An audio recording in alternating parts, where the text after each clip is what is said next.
And then the last part, it says, verse 27, it came to pass in the 37th year of the captivity of Jehoiachin, king of Judah, in the 12th month, on the 27th day of the month, that evil Merodach, that was Nebuchadnezzar's son, king of Babylon, in the year that he began to reign, released Jehoiachin, king of Judah, from prison. He spoke kindly to him, gave him a more prominent seat than those of the kings who were with him in Babylon. So Jehoiachin changed from his prison garments, and he ate bread regularly before the king all the days of his life. And as for his provisions, there was a regular ration given to him by the king, a portion for each day, all the days of his life. Well, now that's very interesting, isn't it? 37 years in jail, but then when the next king comes, he lets him out, and he becomes part of the king's court. Pastor, nice story. You did an okay job of reading it, but you said God's mercy and faithfulness are shown even in his judgment. I don't see it. I don't see it. Well, consider this. When Babylon comes against Judah the first time, takes some of the articles from the temple and some of the nobles, he takes along Daniel. And if you remember the story of Daniel, Daniel was taken, recognizing at this point, Nebuchadnezzar was taking them. The idea was bring some of the royal family to Babylon, teach them the ways of Babylon, so that then we can repopulate them back to this land. They will be the kings of the land, and they will know the ways of Babylon, and, we'll keep them under control.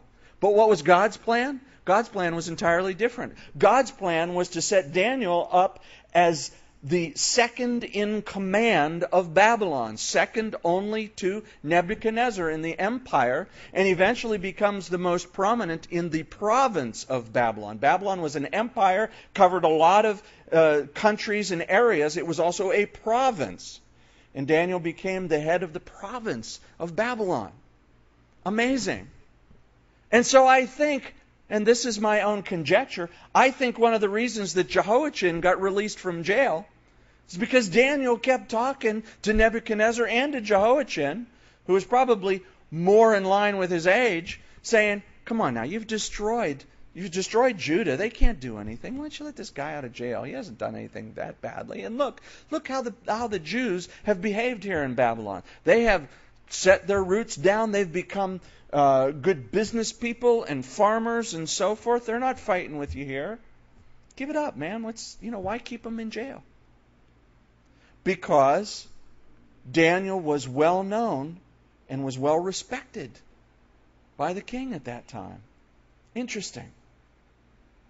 God had Daniel taken from Israel as a young man, probably somewhere between 13 and 19 years old, so that he could be placed in Babylon in a strategic, prominent position to make sure that the remnant that God took from Israel, from Judah, and planted them there in Babylon would be cared for. You better believe. You look at the prayer of Daniel, and I think it's Daniel chapter 9, where he prays for his people, and he confesses the sin of his people as if it's his own. Such a beautiful example of intercessory prayer. Compassion for his people. Though he was separated from them by prominence and position, he was not separated from them in compassion and being an intercessor for them, not only in prayer, but in other ways. Isn't that cool? God knew. The second time Nebuchadnezzar came, and he took Jehoiachin captive and put him in jail and brought those 10,000 people, that's when Ezekiel got moved from Jerusalem, also a young man at the time, and moved to Babylon. And wasn't put in a position of prominence with the government, but instead was the prophet to the people there captive in Babylon, so that there would not be a time when the prophetic voice would be silent, even though the people had been uprooted from Jerusalem, and Jeremiah stayed in the land. He wasn't taken captive. And Ezekiel could be there, and he could tell the people what was going on. He was sent in the Spirit back to that temple while the temple was still standing during the time of the reign of Zedekiah, and say, look, this is going to happen. It's going to be destroyed. God was preparing and provisioning for what His ultimate plan was. And His ultimate plan was 70 years in Babylon. And after 70 years, it's prophesied that Cyrus would free them. It was prophesied that a man named Cyrus from Persia would free them before Persia had any power in the area. Hundreds of years before Cyrus was born, it was prophesied that he would release the captives to go back. And that prophetic voice of Ezekiel was there the whole time. And Daniel was there influencing and praying for. So that, as we start reading in the next book that will begin next week, we will see that after that 70-year time, the remnant from Israel will return and start rebuilding Jerusalem. It's amazing. God is so good. Though that last battle was so horrible, so many people were killed, the temple is destroyed, yet God had warned for decades.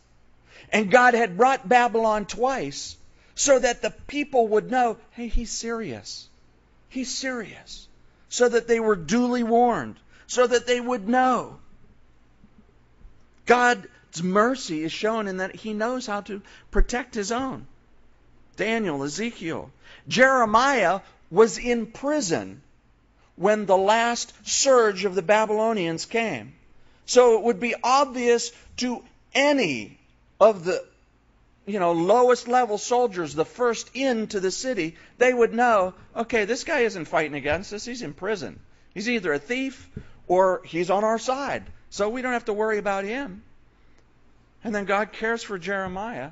Read it in the book of Jeremiah in the way that He's cared for there. God is faithful with His mercy, and He is faithful. God had predicted for decades the city would be destroyed. He'd warned centuries before that this would be the result of leaving the Lord. And people didn't take it at face value.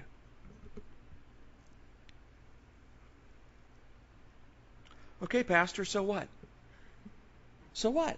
Interesting. That's thousands of years ago. What's that mean to me?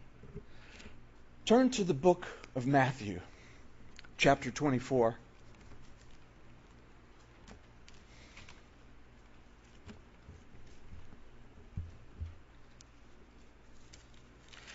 Matthew chapter 24. Starting to read at verse 1.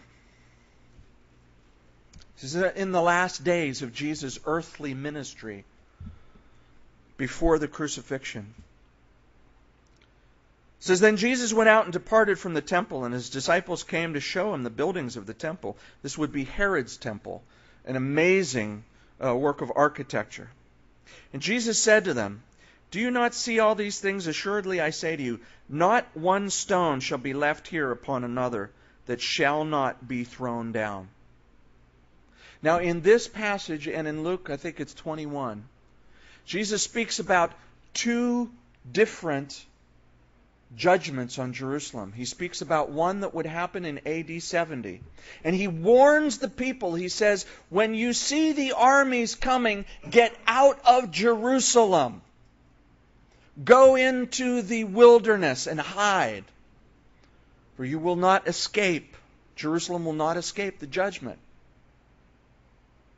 The Christian population in AD 70 remembered Jesus' words. And though the Jerusalem church was very Jewish as well, and there was plenty of interaction, and that warning had been given to the Jews as well, they didn't believe it. They fell into the same idea of safety that happened back when Babylon overran Jerusalem. And what did they do? They ran into the temple to be safe. God will not overrun His temple.